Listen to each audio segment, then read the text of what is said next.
Welcome, everyone. This is Araceli, Transition Wealth Advisor and Real Estate Investor in the US and Canada.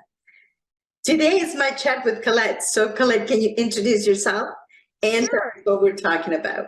Of course. You look lovely today. So I just want to say that.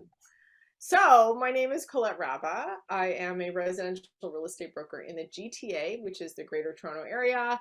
In Ontario, I like West End, anywhere, Etobicoke, Mississauga, Burlington, Brampton, Oakville, and everything in between there. And today, we love talking about real estate. We love talking about anything real estate, either in Canada or the US. But please, before our talk today, please like, subscribe, ask your questions, make a comment below. We love to answer them because if you have a question about something, many other viewers will want to have the answers as well. For sure. Today, because our market is a little bit crazy, up and down. It's always up and down. But especially right now, not just in Canada, but also in the US, we're having a little bit of a downturn. So the market is changing. It's getting a little bit with inflation. It's stabilizing a little bit. And the question we get asked quite often is, I want to flip a house. I want to fix and flip, or I want to buy something to flip. Should I do it in a downturn market? So the question is, should you flip a house in a downturn market? What do you think, Colette? Okay, you know my answer. It's yes, of course. If you have the time and the money, you have everything else set up, of course you do it in a downturn because you want to buy when it's a little bit of a lower market anyway. So, we can stop the show now. I know you agree. Don't you agree? Absolutely. Yeah, absolutely. If that is the way that you want to do, if you've done it before and you said, should I do another one now that the downturn, there's a downturn in the market? The answer is yes. And the reason is that you need to look at, first of all, the numbers. The numbers have to work in whatever time you're doing this. In a high market, low market, you can never really time when to buy a property. Right? Of course, you want to buy it as low as you can and sell it for as high as you can, but sometimes you can't. So you have to be somewhere in the middle. The biggest thing is that you need to understand is the numbers need to work no matter what kind of market you're in. Sometimes it's going to be a little bit more volatile, like we just experienced in Canada, right? Colette, that things change completely almost from one day to another. Of course. And we're also talking about the mortgage rates too. So when you think, okay, the prices are getting better, they're going lower, that usually, not all the time, but usually means the interest rates are going up a little bit. So when you think about it, generally speaking, when people buy a house, they have to be able to afford it, obviously. But when you buy a house to flip and put money into it, you also have to consider not overspending, even if you buy a house for, let's say, less than what you could have bought when it's a high market. Yeah, it's all about the numbers, right? Right. So don't get all excited. Oh, I have more money now to spend on the finishes. So you still have to be careful. Yeah. So you still have to be careful that way. But that's the thing. Your numbers have to work out, number one, 100% all the time, right? Yeah. If you know what you're in, and we're not renting. This is not a buy to rent situation. This is a buy to fix and flip. Yes. So you don't have to do that number about your return on investment with rents. So that's good. That's right. If that's not what kind of investor you want to be. I'm not so crazy about being a landlord in every situation either. I'd rather fix and flip and get rid of it, take the money and reinvest it somewhere else. So that's really when Araceli is talking about your numbers. Also, if it's a down market, do you sell in the down market or do you wait? Well, it depends. If usually a flip, you want to sell it as quickly as possible. Now, tell me why. Okay, so in this kind of environment, what I want to do is there's basically two mistakes that people make. Number one is that they stop buying for flipping. If the numbers work, go ahead and do it, right? I agree. And the second thing that people do is that they take jobs that are too long, that they take too long to rehab. So there's this house that is 100 years old and it needs everything. Right, but You have 3 or 4 months, and 3 Right. 4 months in a volatile market could mean a lot.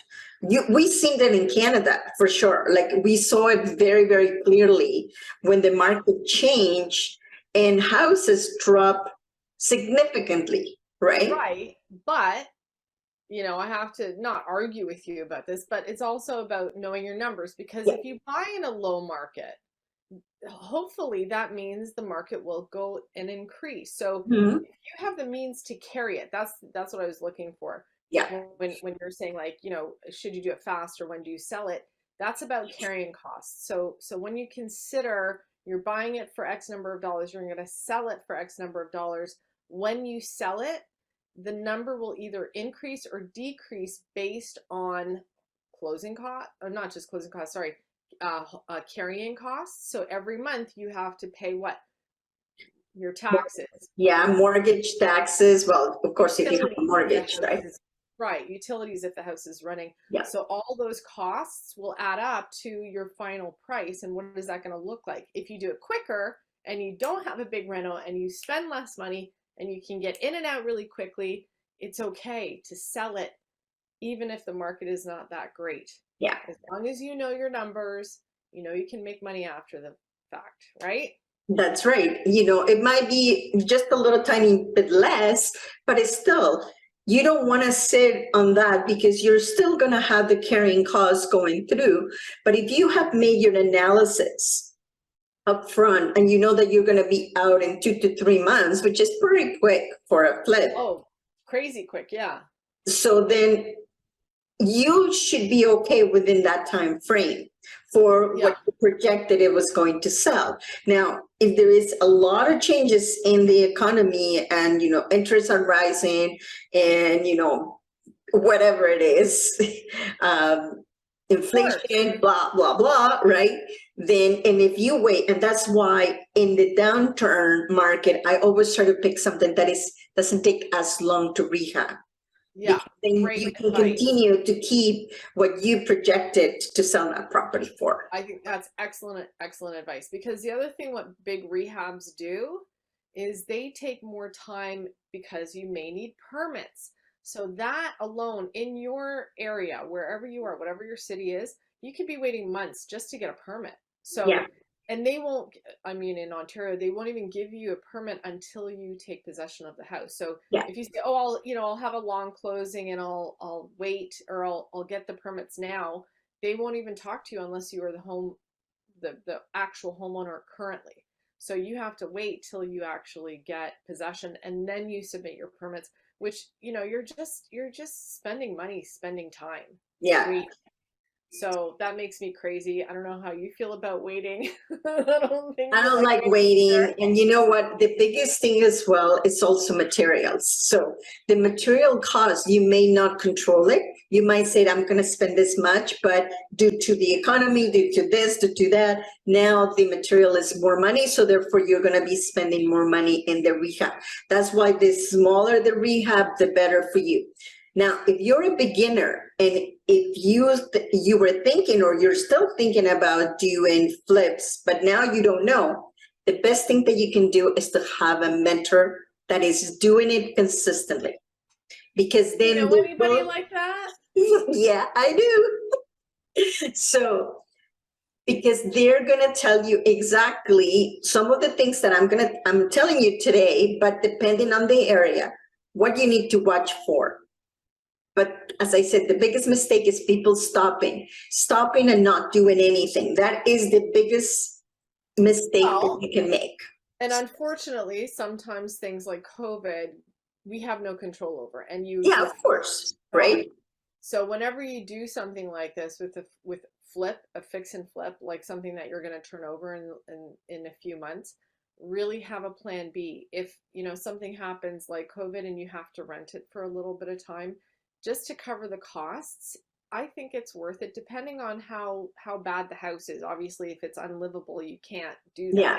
But if it's a house that's in somewhat condition but dated, you will find a tenant and be very clear with them to say, listen, this is only a very short-term situation.